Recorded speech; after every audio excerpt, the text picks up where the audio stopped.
औज़ुबिल्लाहिमिनश्शैतानिर्रजीम बिस्मिल्लाहिर्रहमानिर्रहीम। मेरे प्यारे बहनों भाइयों, उम्मीद करती हूँ कि आप सब खैरियत से होंगे। दुआ करती हूँ कि अल्लाह पाक हमेशा आपको सलामत रखे और अल्लाह पाक आपको बहुत सारा रिस्क और अपनी रहमत, अपनी नेमतों से नवाजे। इसी के साथ आज की सबसे प्यारी हदीस के साथ आपके साथ हाजिर हूँ और उसके बाद एक प्यारा सा वजीफा आपको बताऊंगी रिस्क हलाल हासिल करने का। जो लोग रिस्क से परेशान हैं, दौलत से परेशान हैं, घर में परेशानी है, एक बात याद रखें हमेशा कि जब भी अजान होती है तो आप लोग अजान के वक़्त बातें ना किया करें। यकीन माने जो लोग अजान के वक़्त बातें करते हैं अल्लाह पाक उनका रिस्क दुनिया से उठा लेते हैं और उनको लाचार कर देते हैं। बहुत से लोग हैं अजान हो रही होती है, चुप करके आवाज से मतलब कि जवाब नहीं देते अजान का, लेकिन खामोशी भी इख्तियार नहीं करते। तो आपसे ये गुजारिश है कि अजान के वक़्त चुप रहा करें, एक छोटा सा ये काम किया करें। यकीन माने अल्लाह पाक इतना रिस्क आपको बढ़ाएंगे। और जो शख्स अजान का जवाब देता है तो उसके लिए तो मैं कहती हूँ दुनिया में जितनी भी नेकियां हों कम पड़ जाए, इतनी नेकियां उसके अमाल में लिखी जाती हैं।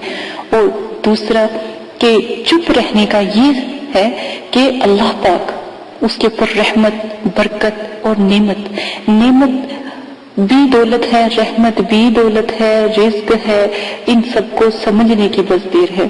तो आप ये तरीका जरूर इख्तियार किया करें। फिर अगर यकीन माने जो अजान के वक़्त लोग चुप नहीं रहते कि जब वो मरते हैं उनको कलमा कभी नसीब नहीं होता, ला इलाहा इल्लल्लाह मुहम्मद रसूलुल्लाह कभी भी उनकी जुबान से नहीं निकलता। जो लोग क़यामत वाले दिन जब उठाए जाएंगे, यकीन माने जिन्होंने कलमा पढ़ा होगा तो क़यामत के दिन भी वो कलमा पढ़ते हुए ही उठेंगे। इसके बाद अजान की जब आप अजान होती है, आप जब उसकी आवाज सुनो तो खामोश हो जाओ।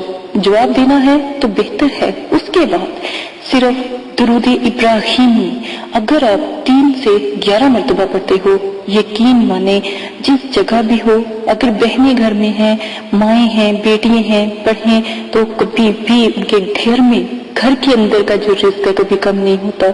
हर वक्त यकीन माने उनका घर रहमत और बरकत से बुलंद रहता है। और अपने घर में अगर फूंक मार दें, दम कर दें तो कभी भी रिज़्क की कमी नहीं होती। एक छोटा सा ये आज तक कभी अमल किसी ने आपको नहीं बताया होगा।